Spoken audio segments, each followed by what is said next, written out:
Hey guys, welcome back to the channel. Today I have for you my hands-on and initial impressions of the brand new OnePlus 8 Pro. Yes, you see it correctly. This supports a 30-watt wireless charger as well as it supports reverse wireless charging. And of course, we have a couple of cases to check out. This is TK and this is XTA TV. So here is the brand new OnePlus 8 Pro. We have a 4-camera setup on the back, a single camera on the front, a 6.78 display running at QHD with 120 Hz, and of course we have wireless charging and reverse wireless charging supported here by the 30-watt charger that comes directly from OnePlus. This charger is going to be sold separately for about $70, and it should be able to provide us basically a full charge on this device in about the same time that the standard charger should be. Although I am going to be doing a separate video on my personal channel, so please make sure to check that out. That will do a comparison between charging the OnePlus 8 Pro from 0 all the way to 100% using the brand new wireless charger with 30 watts, as well as the actual Warp Charge 30T, and of course comparing temperatures as well as charging speed. Is this actually as fast as what the Warp Charge 30T is, or is it even faster? Make sure to check out that video on the channel, and of course while you're there, like and subscribe. The box itself does come with a few things inside, as you can imagine. We have obviously the place where the phone will sit in. We have a USB Type-A to USB Type-C cable, a free bumper case with the word "Never Settle" on it. I hope you guys can see that right there. And of course the Warp Charge 30T charger that standard comes with the box. And so this is going to be able to charge up our device. And if I remember correctly, last year the OnePlus 7 Pro charged in about an hour and 2 minutes with the standard Warp Charge 30 that we used to have with the box. So now, obviously, since we have an additional 500 milliamp hour battery built in here at 4,500 milliamps, we should be able to charge it for a little bit more, but I'm hoping that we'll get the same kind of performance with this charger. Last but not least, of course, this charger is proprietary. It will only work with the OnePlus 8 Pro. If you do put in let's say another device that uses Qi charging, it will charge them at a standard rate. You don't have a way of using this with the Warp Charge, well, the 30-watt charging with anything other than the 8 Pro at this point. So this is the OnePlus 8 Pro. The UI that we have here obviously is still Oxygen OS based on Android 10.0. Swiping from the left, we have the Google Now feed. Everything is running very, very nice. We still have access to the private hidden space here on the left. And of course, all the applications, you just download and install them directly from the Google Play Store. The Dark Theme 2.0 is installed, and it definitely is supported here with more application support. We have the ability of customizing our display, and let's go ahead and jump in under the Advanced tab. We are able to run QHD Plus with 120 frames per second or 120 Hertz on this device. Now, this is going to be in automatic mode, similar to the way we've seen it last year with the 90 Hertz refresh rate that we saw with the OnePlus 7 Pro. So basically meaning if you're using an application that is not running at 120, the UI will actually slow down. But for the most part, if you want to kind of keep it in reference, running and scrolling through anything will always run at 120 frames per second. Like the camera application, since it's not really moving a lot, will run at about 60 frames per second, and it does adapt based on the need of the device. So it's going to provide you the best experience in whichever situation you're in based on what you're using. We have the ability of course, getting better images out of this device with Vibrant Color Effect Pro that's built in, that just optimizes the colors on this device to just look ever so nice on this AMOLED panel. And of course, basically motion graphic smoothing, supporting multiple applications, Amazon Prime, YouTube, and Netflix, to give us that smooth experience whenever you're running the device at a high refresh rate. And we'll definitely get a chance to see that with some of those applications that listed there, and there'll be more to come. Night mode compatibility here, ambient display, sadly no always on display, font size, display scaling, and of course status bar configuration. Under the actual sound information here, you definitely see that we have Dolby Atmos support, earphone configuration with the brand new wireless Bullet Z's that were also announced at the same time. I'll try to do a separate video for you guys there, since I technically didn't receive any of those at the time, so we don't have any of those ready for this video at launch. Last but not least, of course, you have the ability of customizing the device, all of this normal stuff, gestures, and of course customizations for turning on the dark theme, wallpapers, and so on.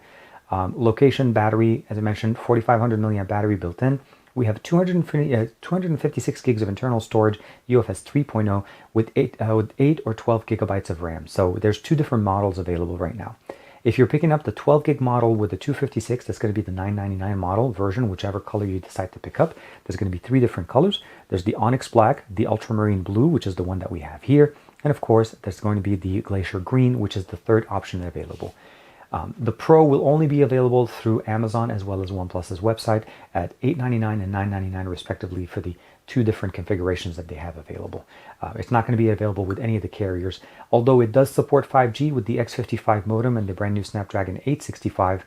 It is not going to support sub 6 millimeter wave technology. Only the OnePlus 8 that's sold from Verizon will be able to support that. Last but not least, if we go under about the device, the model number is IN2025. We have again two 48 megapixel sensors, the main sensor and the wide, ultra wide, as well as the 8 megapixel telephoto lens and a 5 megapixel filter here that gives us the ability of using some nice filters within images on the back. The display is rated to run at 120 Hertz. Fluid AMOLED display is 6.68, a 6.78 inch display, and of course, and Oxygen OS 10.5.2 out of the box. The camera UI, obviously, as you can imagine, definitely is pretty much updated. We have the ability of taking either straight 12 megapixel images or 48 megapixel images on both the ultra wide or the standard focal length, since they're both 48 megapixel sensors. We have, of course, the ability of doing video, portrait mode, nightscape, pro mode, time lapse, panorama, and of course, slow motion. One of the cool things as far as video, you have the ability of using all three lenses at the same time. So that's something that is also something really cool. Also, when we actually do the super stable capability here, we actually have the ability of going all the way up to 4K at 30 frames per second. Very cool and very fast. Most devices that run the stabilization always are giving us basically a 1080p experience, even though the device can record at a higher refresh rate or a higher frame rate. Now, as far as video capabilities and maximum resolutions, we have 4K at 60 frames per second in standard and in cine mode. Same thing with 4K 30 and basically 4K 30 cine mode. 1080p and 1080p 60, no 8K at this time. We have 720p at 480 frames per second and 1080p at 248 frames per second. Very good as far as the opportunities that we get here. I'll give you guys a quick sample right now of what you're able to expect from this device as far as camera video performance from the front-facing or the back-facing camera. So this is a quick sample of the back-facing sensor, the main sensor here at 48 megapixel. I'm recording at 4K 30 frames per second with the stabilization turned on.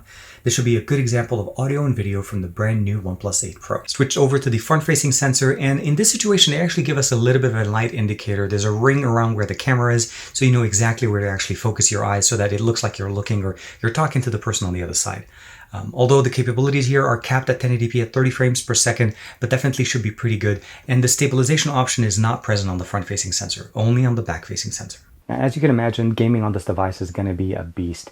I did get a chance to check out a few games on this, but being that this device was pre-release, I'm not sure if that has something to do with compatibility or at least optimizations done on the games end to be able to support a higher refresh rate on this device.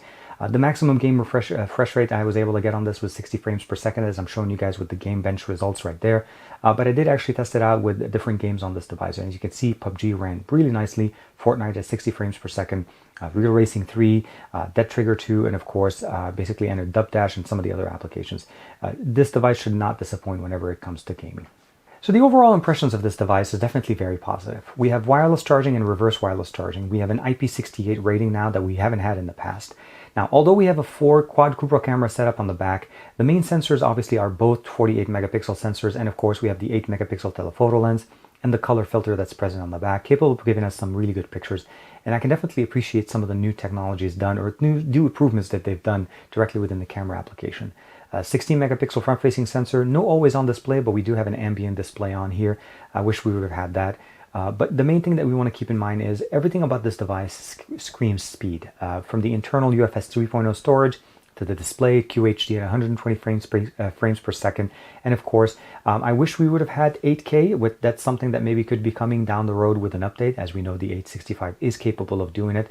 And of course, hopefully having a little bit higher frame rate than 1080p on the front-facing camera. Other than that, definitely the blue is one of my favorite. Keep in mind, again, this is going to be sold directly from OnePlus's website as well as Amazon for the 8 Pro. It is not going to be available on carriers. We'll give you guys some links in the description below if you'd like to be able to purchase one using the links available there. Last but not least, I think the blue for me is going to be the more attractive color of the devices, although the green and of course the black one will obviously have to see how they look like, as you probably already saw with the launch event. Wireless charging, reverse wireless charging, a bigger battery, faster internal storage, DDR5 RAM, 12 or 8 gigabytes. There's just no reason for us not to love the brand new OnePlus 8 Pro. And of course, it is going to be a beast when it comes to gaming, music, and just all in all experience with just speed. Like and subscribe as usual. Make sure you check out my channel as well as that video that I did comparing the wireless charging with the wire charging from the OnePlus 8 Pro. And I'll see you guys in the next video.